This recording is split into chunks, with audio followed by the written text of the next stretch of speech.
Amém, glória a Deus. Na semana passada nós falamos sobre,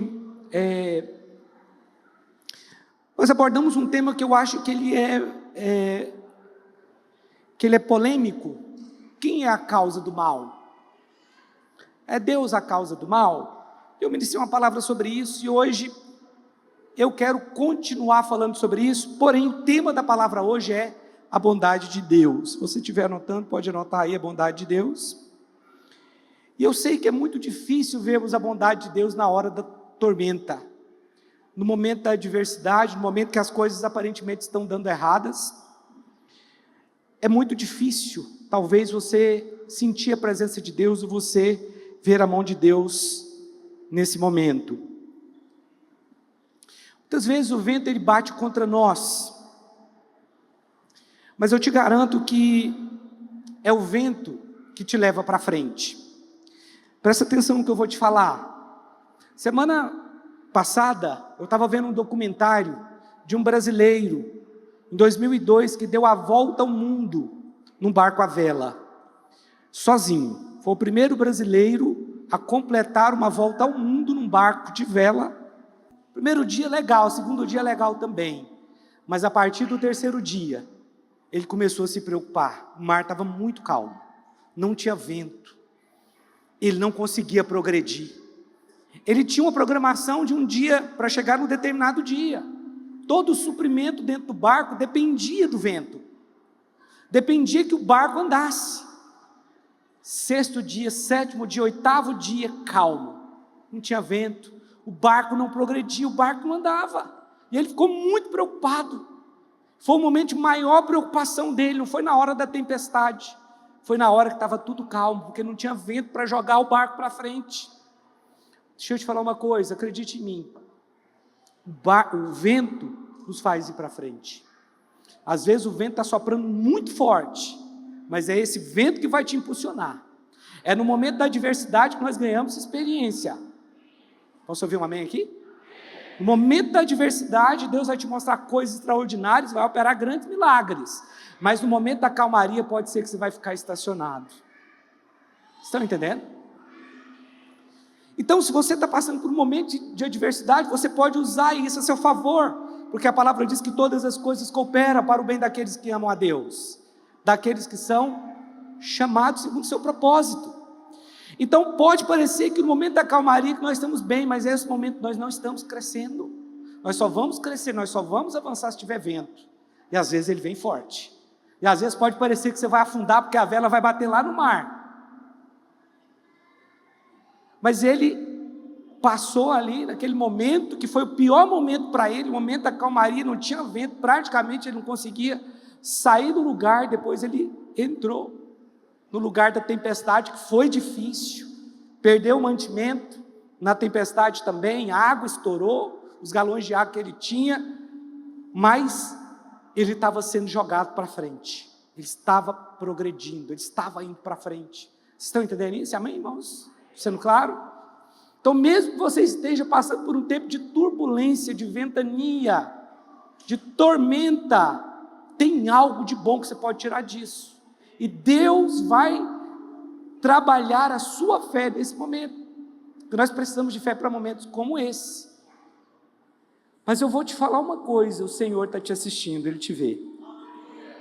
Marcos capítulo 6, versículo 45. Marcos capítulo 6, verso 45. Diz assim: logo a seguir, compeliu Jesus os seus discípulos a embarcar e passar adiante para o outro lado. O que Jesus fez? Compeliu os discípulos para que eles entrassem no barco e passassem para o outro lado. A Betsaida, enquanto ele despedia a multidão. E tendo-os despedidos, subiu ao monte para orar. Diga comigo, tendo despedidos, subiu ao monte para orar. Olha o versículo 47. Ao cair da tarde, estava o barco no meio do mar e ele sozinho em terra. E vendo-os em dificuldade a remar, porque o vento lhes era contrário, por volta da 4ª vigília da noite, veio ter com eles, andando por sobre o mar, e queria tomar-lhes a dianteira. Eles, porém, vendo andar sobre o mar, pensaram tratar-se de um fantasma e gritaram, pois todos ficaram aterrados à vista dele. Mas logo lhes falou e disse: tende bom ânimo, sou eu, não temais. Amém? E subiu para o barco para estar com eles, e o vento cessou. Ficaram entre si atônitos. O objetivo daqueles discípulos era passar para o outro lado, para Betsaida, mas eles não esperavam aquela tempestade. Eu nunca vou esquecer um dia que eu estava pregando sobre tempestade no lago de Genezaré, porque aqui é chamado de mar, porque é um lago muito grande que tem lá em Israel, mas não é um mar, é um lago. Eu estava pregando um dia sobre a tempestade, né? E eu falei, gente, é muito estranho ter uma tempestade no lago. Como que uma tempestade no lago tem ondas, tem tantos ventos assim? Mas quando você vai em Israel, você consegue entender por que ali tem muitas tempestades. É porque esse lago, o lago de Genezaré, o lago da Galileia, o mar da Galileia, ele está entre montanhas. E ali, quando o vento passa, ele forma um funil entre aquelas duas montanhas, que são montanhas do lado de Israel, e as outras montanhas ficam do lado da Síria e da Jordânia. E aí entra um vento ali, e aquele vento ele é muito forte, causa ondas muito grandes. Quando você vai em Israel, que você olha a geografia, você entende. Por isso que é importante ir em Israel. Quem sabe a gente não vai em Israel logo aí, amém? E teve uma grande tempestade, e os discípulos não contavam com isso. E eles estavam no meio do lago, tentando remar, mas a palavra diz que a tempestade era muito grande. A palavra diz aqui que era um vento muito forte, e eles estavam tentando obedecer o que Jesus tinha falado. Agora deixa eu te falar uma coisa, não importa o que você esteja vivendo, você está debaixo de uma palavra? Essa é a pergunta. Não, eu estou debaixo do que eu acho que é certo. Talvez o que você acha que é certo não é tão certo assim. Mas se você está em meio à tempestade, debaixo de uma palavra de Deus, porque eles estavam, isso aqui faz diferença, Deus é bom. Eles estavam debaixo de uma palavra, porque a palavra diz que Jesus os compeliu. Olha o verso 45. Logo a seguir, compeliu Jesus os seus discípulos a embarcar e a passar adiante para o outro lado, a Betsaida, enquanto ele despedia a multidão. Jesus mandou que eles entrassem no barco, eles fizeram e veio uma tempestade. Não importa o que você esteja passando, você tem que ter uma palavra. Não importa se você está no meio da tormenta, se você tem uma palavra, Ele vai livrar você. Sabe por quê? Porque o nosso Deus é bom. Ele não é a causa do mal, pelo contrário. Ele é socorro bem presente na hora da angústia, é o que está escrito. Se você está debaixo de uma palavra, não importa qual a tormenta que você esteja passando, você vai ter livramento sem dúvida nenhuma. Irmãos, nós só conseguimos ver uma porção do que Ele é, do que Ele faz. Nós não conseguimos ver o todo, mas Deus está agindo mesmo no invisível, quando você não está vendo lá nada. Ele vai caminhar na tempestade com você.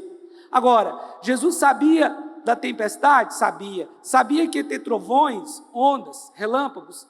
Ele sabia de tudo isso. Ele sabia que os discípulos iam passar por tudo isso. Sabia de tudo. Ok.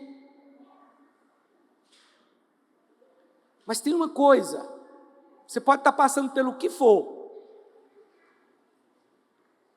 Não desça do barco. Barco na Bíblia é a igreja. E o mar é o mundo. Quando a Bíblia fala do mar, ela está falando dos povos gentios, está falando do mundo, ok? O barco pode estar no mundo, mas o mundo não pode estar no barco. O barco está no mar, mas o mar, que é o mundo, não pode estar no barco. Só que tem pessoas que, por causa do medo, eles pulam do barco. Tem muita gente pulando do barco. Qual que é a teoria da cabeça deles? Igrejas são cheias de defeitos. Correto. Jesus disse que Ele veio para os doentes. Ele não veio para os sãos. Aqui talvez estejam as piores pessoas, mas que foram lavadas pelo sangue. Não estão as boas pessoas, não. Aqui não estão boas pessoas, porque no céu não entra boas pessoas. Não é no céu. Boas pessoas vão passar longe. Boas pessoas vão para o inferno. Quem vai para o céu? Pessoas perfeitas. No céu, só se você for perfeito. Não tem como você ser perfeito se não for pelo sangue de Jesus. Você entendeu isso? É o sangue que apaga o nosso pecado. Não é porque eu sou bom, não é porque eu sou pastor, não é porque você é líder, não é nada disso. É por causa do sangue. Então tem pessoas que estão pulando do barco. Por que elas pulam do barco? É porque o meu barco é pequeno. Talvez elas pensem que o barco que ela está é pequeno. Não, eu vou pular do barco, porque o barco bom é o barco grande. O barco bom é o barco bonito. Cuidado. Cuidado. Que há pessoas que estão pulando do barco, mas estão se orientando de forma errada. O barco certo não é o pequeno, o grande, o bonito ou o feio. O barco certo é o que está na direção que Deus mandou ele estar. Jesus falou, vai e passa para Betsaida. Ah, mas veio a tormenta. Não, foi Jesus que falou. O barco certo é que está caminhando na direção certa, ainda que tenha turbulências. Esse é o barco certo. É o que está caminhando na direção que Deus mandou ele caminhar. Você acha que sair de uma igreja para outra igreja é um negócio normal? Não é. Cuidado. Cuidado. Você está olhando, está vendo, não, esse barco aqui é pequeno, eu quero ir para um barco grande. Não, esse barco aqui é feio, eu quero ir para um barco bonito, que tem uma vela grande. Não, o barco certo é aquele que está na direção do Espírito, está dentro daquilo que Deus falou. Não adianta nada você estar num barco bonito, mas que não está indo na direção certa, porque ele vai acabar com você. As pessoas abrem mão da igreja porque elas têm muitos preconceitos a respeito da igreja. A igreja tem falhas, a igreja isso, a igreja aquilo. É verdade, tem tudo isso, elas têm razão de falar isso. Mas as mesmas pessoas que estão falando isso têm defeitos também, às vezes até pior do que ela está condenando os outros. Olha, meu irmão, não importa. O compromisso que Jesus tem é com a igreja. Por mais que a igreja tenha problemas ou defeitos e falhas, porque onde tem ser humano, tem falhas. Por mais que a igreja tenha tudo isso, para Deus, para Jesus, ela é pura e imaculada. E ninguém deveria falar mal dela. Estão entendendo? Para Jesus, nós somos a igreja pura. Nós somos uma igreja santa. Então não pule do barco. Na hora da adversidade, não pule do barco. Mas Deus me abandonou, é por isso que eu estou saindo da igreja. Você vai tomar o pior caminho. Porque você não está debaixo de uma palavra de Deus se você pular do barco. Jesus os compeliu que eles entrassem no barco e que passassem para o outro lado. Ah, pastor, mas você não sabe o que eu estou passando. Pois é, está na tormenta? Os discípulos também estavam, porém eles estavam debaixo de uma palavra de Deus. Foi Deus que falou para eles, mas tudo está acontecendo o contrário. Mas como Jesus manda a gente passar para o outro lado e agora nós estamos aqui nessa tormenta aqui, a ponte morrer? Mesmo debaixo de uma palavra, pode ser que a tormenta venha. Porém, pode ficar tranquilo. O Senhor vai estar na posição certa. A outra pergunta, onde Jesus estava na hora da tormenta? Que talvez essa pergunta você está se fazendo. Olha aqui, eu estou precisando de socorro, mas cadê ele? Eu saí, era 6 horas da tarde, já são 3 horas da manhã, não conseguimos passar para o outro lado ainda, estamos aqui lutando com a tempestade. É uma tormenta muito grande. Cadê Jesus? Ele me mandou fazer isso, mas cadê ele? Vai deixar a gente morrer? Jesus estava no lugar que ele tinha que estar. Versículo 40 vai para 45 de novo, por favor. 47. Não, peraí. 46. Diz assim, e tendo-os despedido, subiu ao monte para orar. Onde Jesus estava na hora da tormenta? Orando. No lugar certo. Onde Jesus está agora na hora da minha tormenta? Intercedendo por você. Porque a Bíblia diz que Ele intercede por nós. Romanos capítulo 8. Deixa eu ver aqui, versículo 34, diz assim, quem os condenará? é Cristo Jesus quem morreu, ou antes quem ressuscitou, o qual está à direita de Deus e também intercede por nós. Então, no momento da adversidade, da tribulação, saiba, Jesus está intercedendo por você junto ao Pai. Ele não te abandonou porque as coisas aparentemente estão dando errado naquele momento. Você está debaixo de uma palavra de Deus, Ele é bom. Ele vai cumprir o que prometeu. Ele não te abandonou.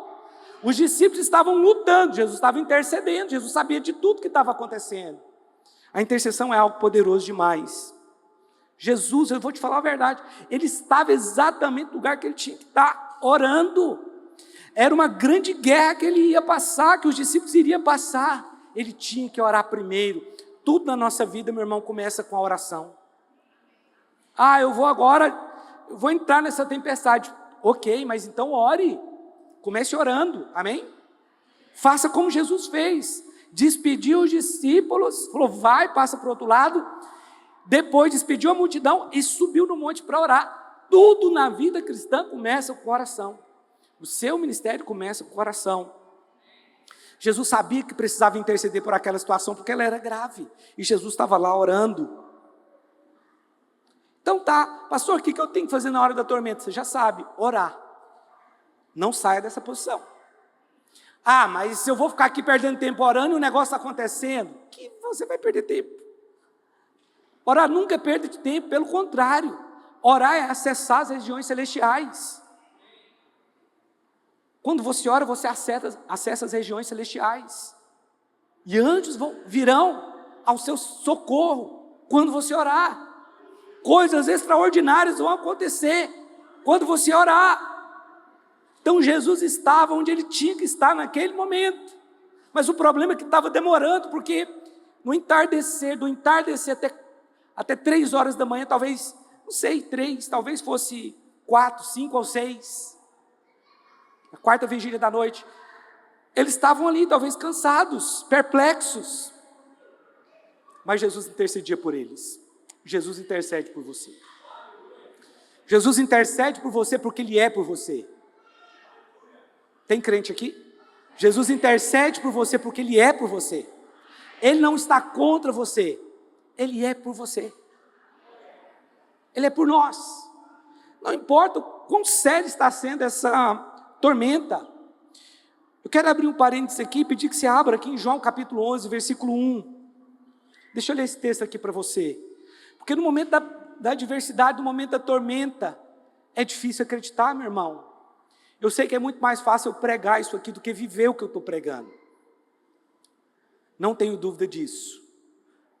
Mas em quase 28 anos de crente, eu já passei por algumas tormentas. Eu sei o quanto é difícil. Mas eu tenho sido ensinado pelo Espírito Santo a permanecer no lugar que Deus mandou que eu ficasse. João capítulo 11, falei para vocês abrirem, eu mesmo abri. Deixa eu ler aqui, vamos ler o versículo 1 até o 6. Estava enfermo Lázaro de Betânia, da aldeia de Maria e de sua irmã Marta. Esta Maria, cujo irmão Lázaro estava enfermo, era a mesma que ungiu com bálsamo o Senhor e lhe enxugou os pés com os seus cabelos. Mandaram, pois, as irmãs de Lázaro dizer a Jesus: Senhor, está enfermo aquele a quem amas. Ao receber a notícia, disse Jesus: essa enfermidade não é para a morte, e sim para a glória de Deus, a fim de que o Filho de Deus seja por ela glorificado. Ora, amava Jesus a Marta e a sua irmã e a Lázaro. Quando, pois, soube que Lázaro estava doente, ainda se demorou 2 dias no lugar onde estava. É impressionante como parece que Deus demora. Principalmente no momento da adversidade. Principalmente no tempo que nós estamos vivendo, que as pessoas são apressadas. Precipitadas também. E a informação chegou: Jesus, aquele a quem tu amas, está doente, está mal. Jesus ficou 2 dias lá ainda, não foi socorrer. O que você pensaria disso? E aí quando Jesus chegou lá, o que tinha acontecido? Tinha 4 dias que Lázaro tinha morrido. O que você pensa numa situação como essa? Jesus não me ama. Deixou meu irmão morrer. Jesus não amava Lázaro. Por que ele não veio quando nós chamamos? Deus é negligente. Pedi socorro, ele não me socorreu.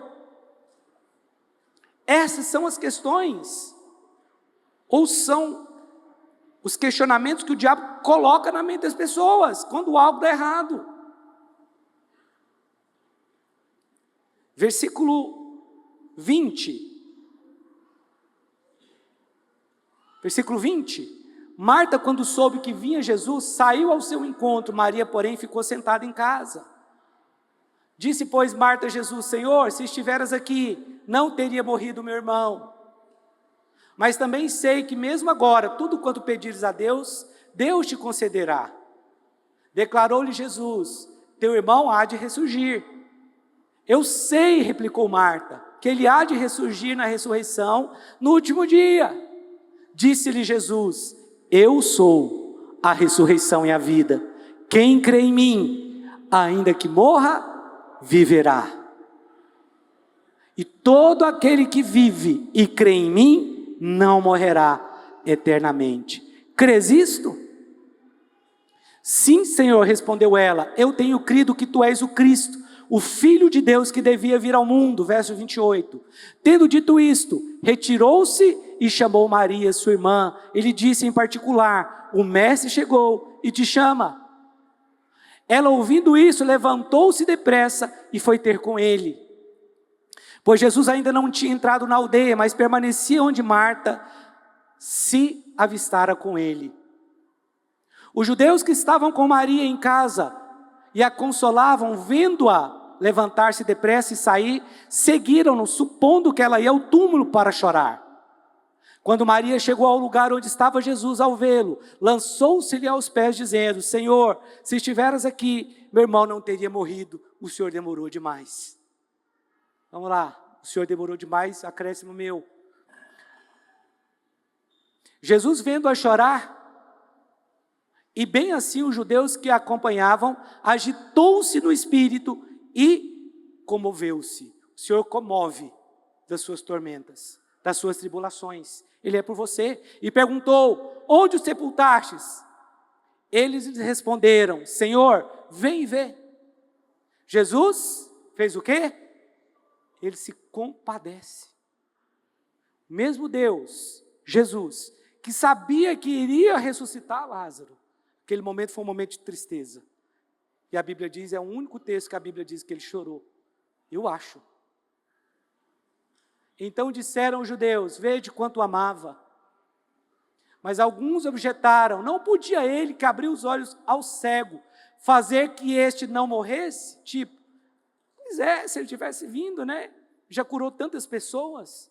Talvez ele teria curado, mas chegou atrasado.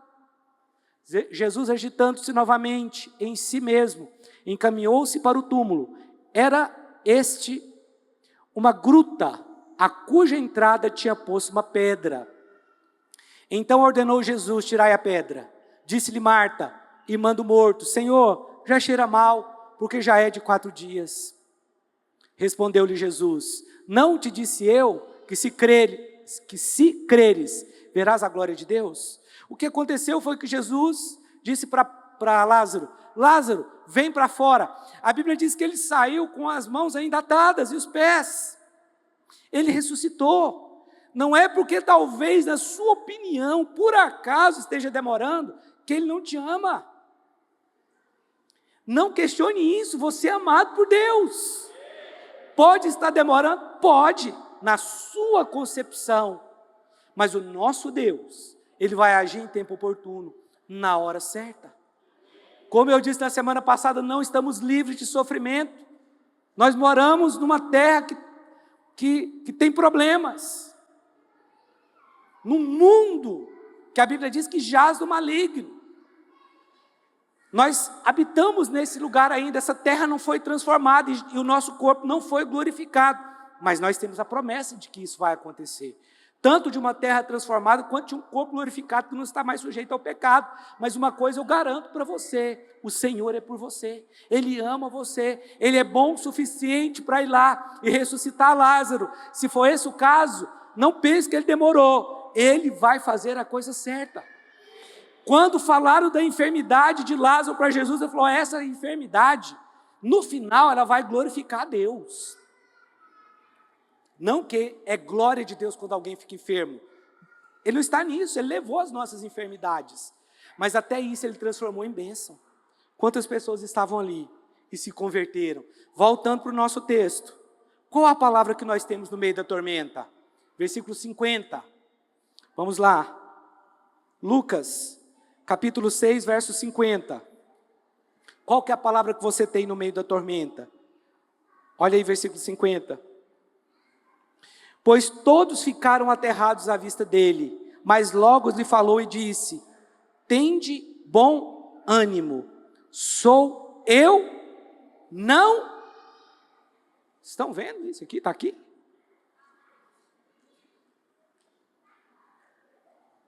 Eu falei o texto errado aí?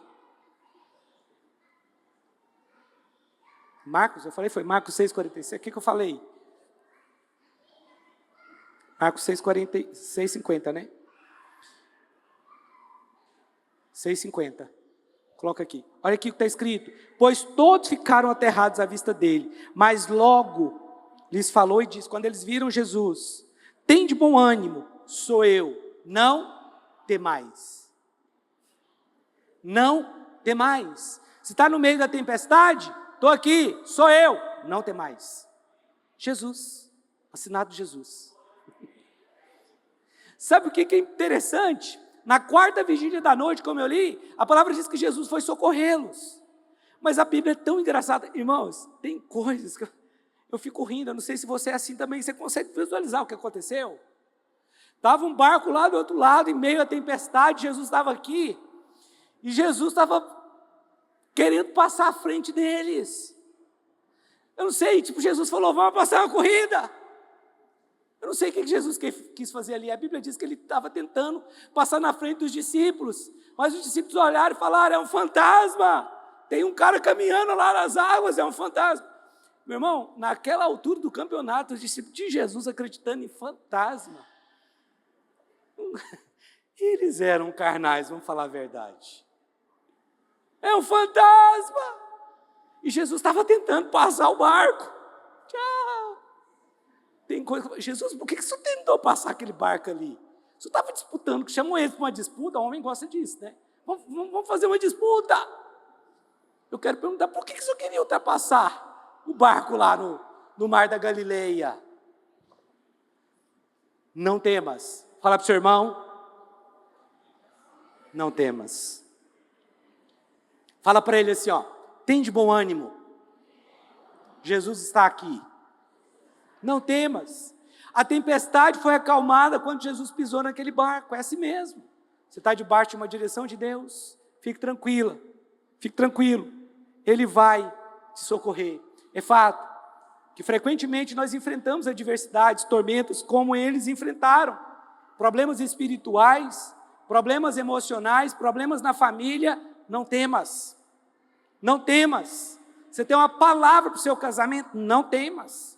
Você tem uma palavra em relação aos seus filhos? Não temas. Ah, mas está demorando. Não temas.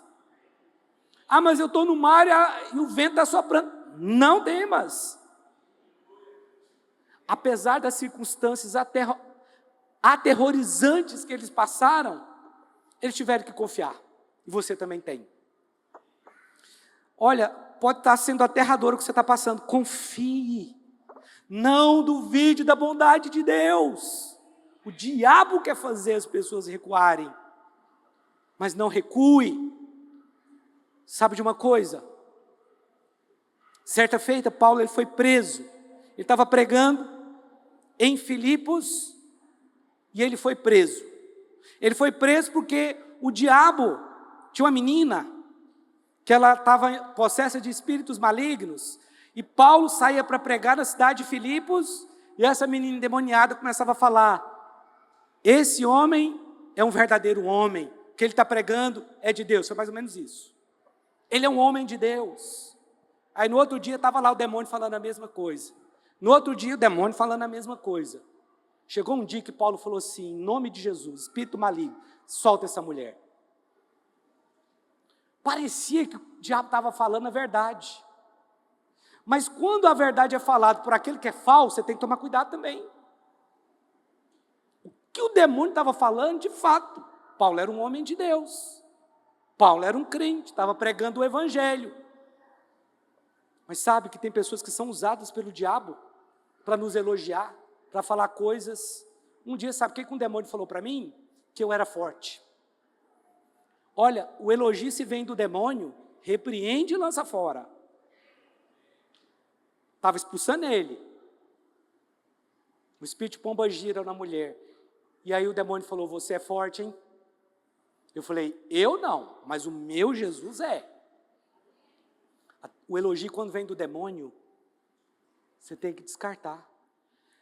Por causa dessa libertação, Paulo foi chicoteado por aquela mulher, ela tinha um espírito de adivinhação nela.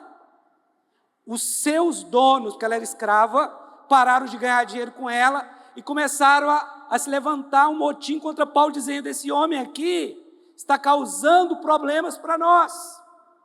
E aí os romanos pegaram Paulo, açoitaram Paulo, acho que Paulo e Silas, ou Paulo e Timóteo, não sei, Paulo e Silas, bateram neles e prenderam eles. E a prisão era assim, eles prendiam, é como se fosse, talvez parecido, o interior de uma caverna, mais ou menos assim. E eles colocavam uma corrente no pé, de um lado, um tronco de um lado e um tronco do outro. E eles ficavam com a perna aberta aqui, ó. Nesse contexto, eles estavam orando, era muito desconfortável ficar desse jeito. A Bíblia diz que eles estavam orando e louvando, no meio da adversidade, chicotada. Talvez 39 açoites, né, que é o que era o comum dos romanos.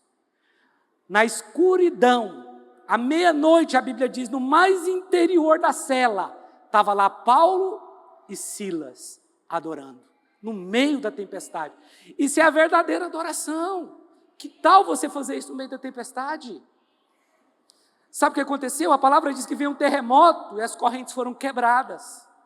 O carcereiro estava tão escuro que o carcereiro foi suicidar, porque achou que todo mundo tinha fugido. Paulo gritou, falou, não faça isso. Porque ele estava com uma lâmpada, né?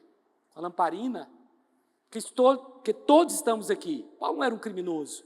A Bíblia diz que aquele carcereiro levou Paulo e Silas para sua casa, limpou os vergões.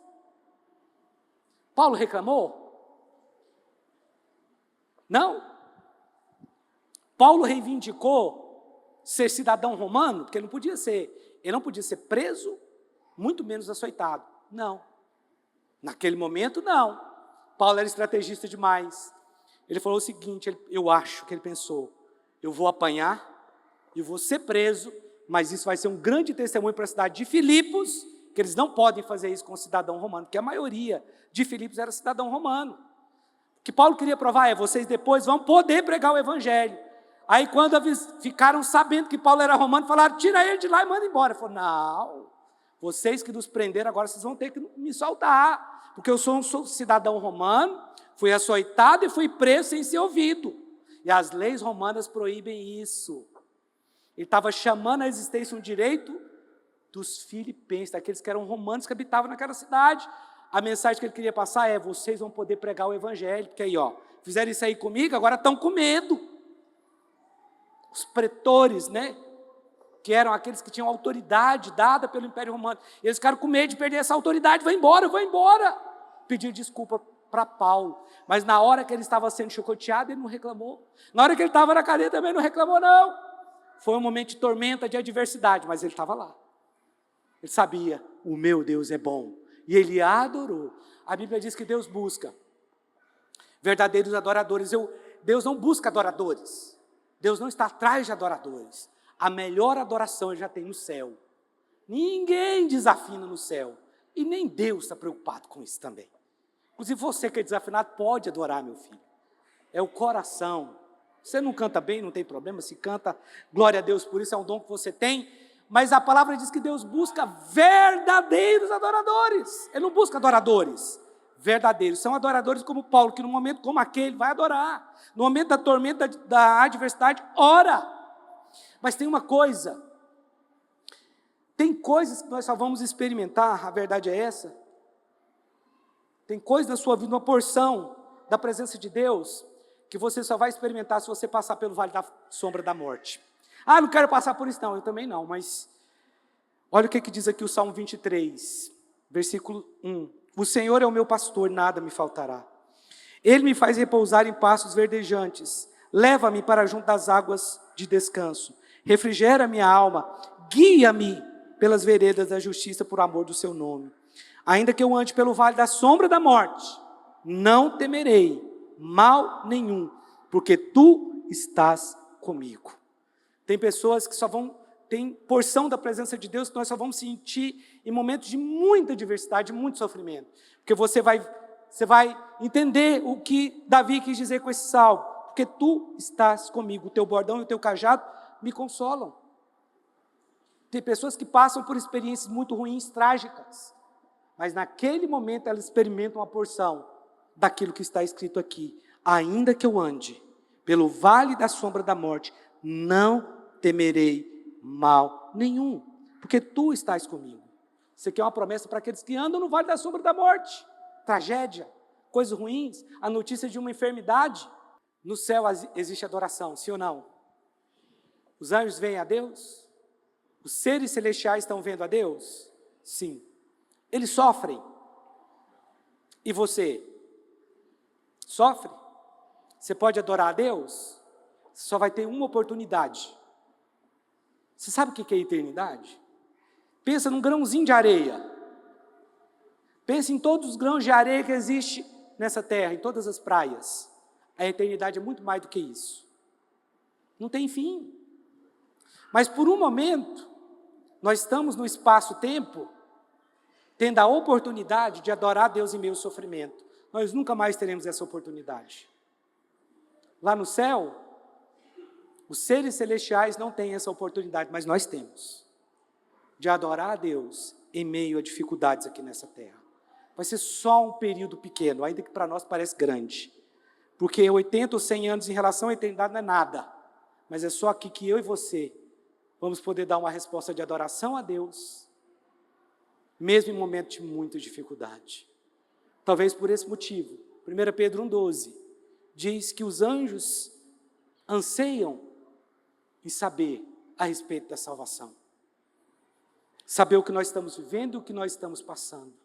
Só que e agora nós vamos poder dar uma resposta para Deus, de adoração em meio ao sofrimento. Último versículo, Salmo 23:6 agora.